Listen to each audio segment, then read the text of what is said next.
Hi everyone, welcome back to another video. As you can see, today we are doing a wedding cake. Every season is wedding season, right? Let's get right into it. These are the cakes that I will be using today. These are 10, 8, and 6. And yes, I did bake these in advance and place these into the freezer because they are so much easier to handle. Now into the items that I will be using. I've got cake boards here. I've got a 14-inch. This is what the whole cake will be sitting on.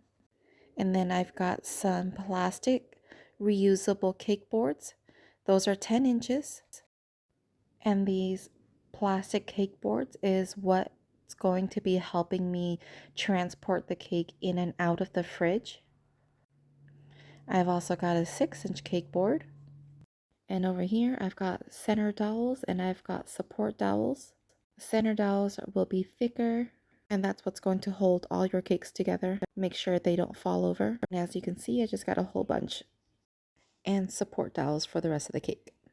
I'll be using my buttercream frosting for this wedding cake. I made 3 batches of my buttercream recipe. So you can see it's nice and light and fluffy, and I will be linking all of my recipes in the description box below. Let's get started. I'm starting with the bottom tier, and I'm using the 14-inch cake board. And as you know, buttercream works as a glue so your cake doesn't move around. I'm using simple syrup for my cake so it stays nice and moist. And this looks like a lot of frosting for the filling, but it's not. I'm actually pushing most of my filling out to the sides. I'm building a border dam around the edge, and that's because I'm using a soft filling, and the border will help prevent any spillage. I will be smoothing out my filling, and this is a raspberry jam that I made. I'll also link my video for this recipe in the description box below as well. I'm putting a small dollop of frosting in the middle, and that will help support each layer so that my cake layers don't sink in the middle. And repeating the process with each individual layer. Back again with my filling. You always want to make sure that your layers are nice and even. And of course, if they're not, you can always even it out with frosting. And that's always an easy fix. Leveling my raspberry filling. Just making sure I get my raspberry all the way to the edge of the border, but also making sure that I don't spill anything. And back again with a dollop of frosting in the middle, and then the top layer. And now onto the crumb coat. And as you all know, a crumb coat is basically just what it is. It's basically a small, thin layer of frosting onto your cake, which seals in all your crumbs. So when you are doing your next frosting layer over, you don't have any crumbs showing. I'm pressing my frosting against the cake with my offset spatula and then going back with my cake scraper and just scraping off any excess buttercream. If you don't have a cake scraper, I would recommend that. It helps tremendously when you are trying to get straight sides. Now, I used a raspberry filling for my cake today, but of course you can use any filling or flavor that you want to. If you are working with a softer filling, a buttercream dam is always recommended so that you don't have anything spilling over. It's a lot harder to clean up if you have anything spilling in between your layers, especially something that's soft like a raspberry filling. Now that crumb coat is done, this is going into the fridge and starting with my middle tier. As you can see, I've got the 10-inch on the bottom and the 8-inch, which I will be using for my cake. When I am stacking my cakes, of course you don't want any of your cake board showing. So always use the cake board the same size as your cake. Putting on my buttercream as a glue again. And repeating the process as I did with the bottom tier. I had started off with my simple syrup on my cake.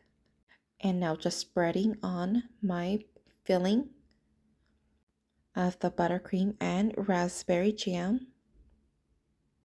And if you were just going to keep it simple with a filling with just buttercream by itself, of course you don't need a dam, but again, like I said before, if you have a softer filling, then a dam is always recommended. Let's repeat the process with the second layer. Building my wall, and then in goes my raspberry filling. The dollop of buttercream in the middle, and the top layer goes on. And again with the crumb coat. I did have extra buttercream from the bottom tier that I had just crumb coated. I save it off to the side so that if I need more buttercream on this crumb coat, then I will just reuse what I had taken off from the first cake. That way I am not wasting any frosting. And then as you can see, I'm still going all the way down to the cake board and using my cake scraper to scrape off any excess buttercream. And just making sure I don't have any gaps in between my cakes. And if I do, I will just go back in with my offset spatula and just fill in any gaps. And just continue to smooth that out. Finishing off with my crumb coat, and then this is going back into the freezer. And then I'm going to take out my top tier and then start working on that.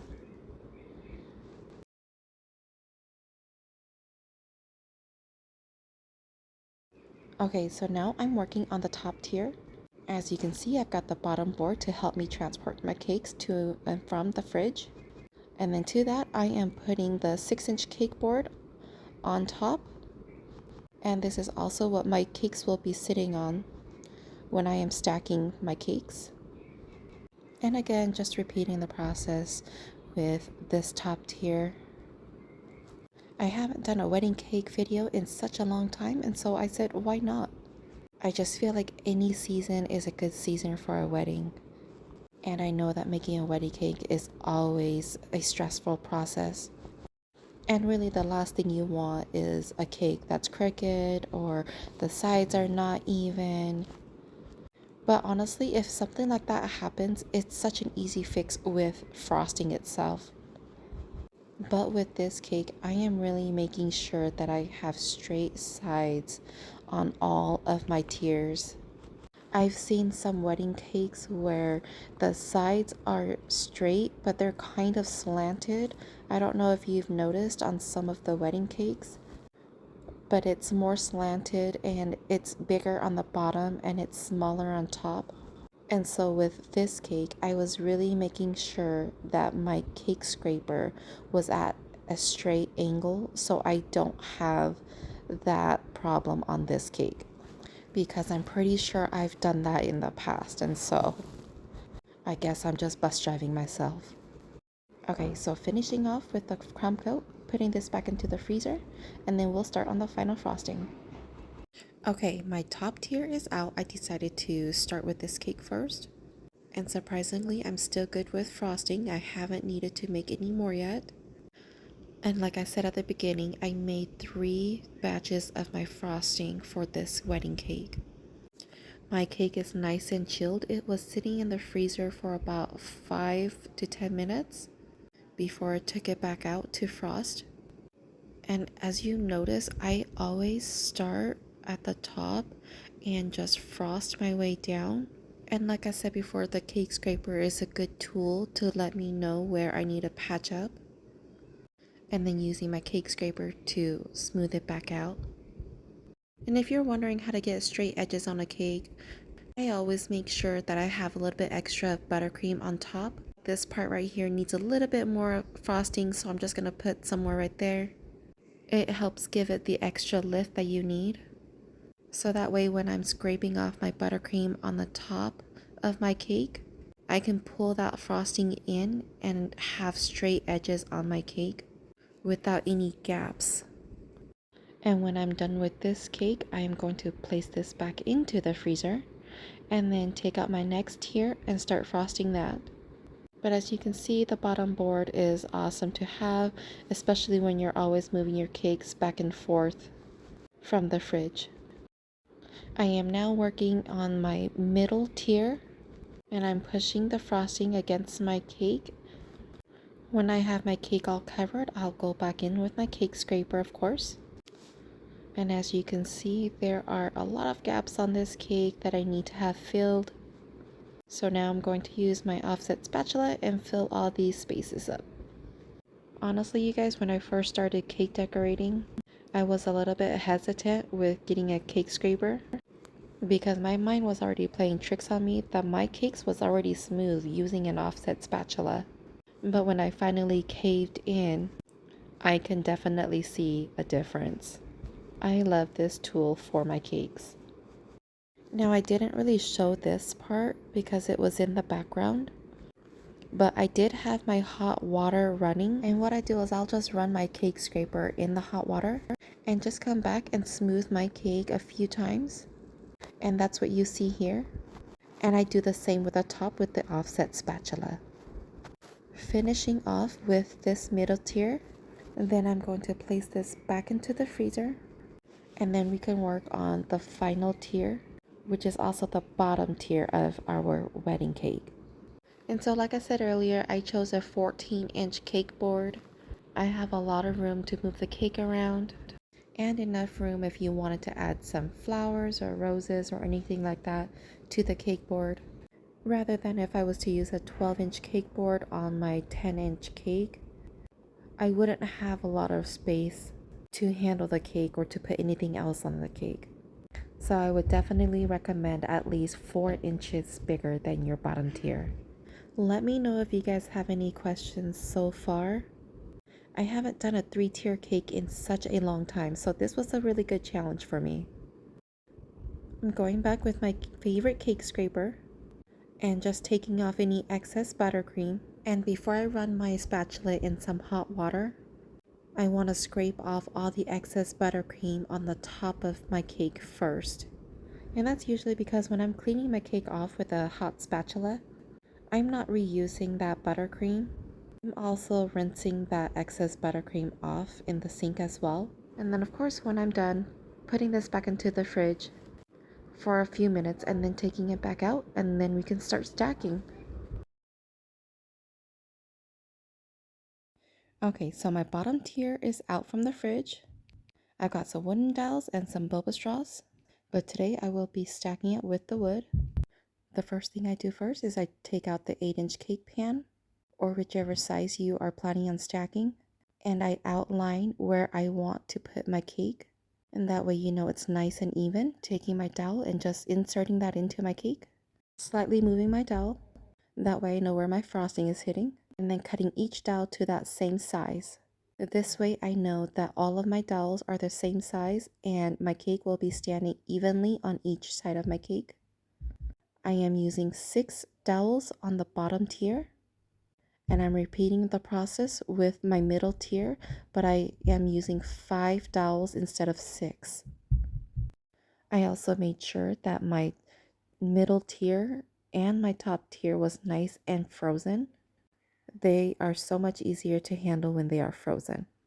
As you can see, I'm going in with my offset spatula, and I'm gently removing this off from the bottom cake board.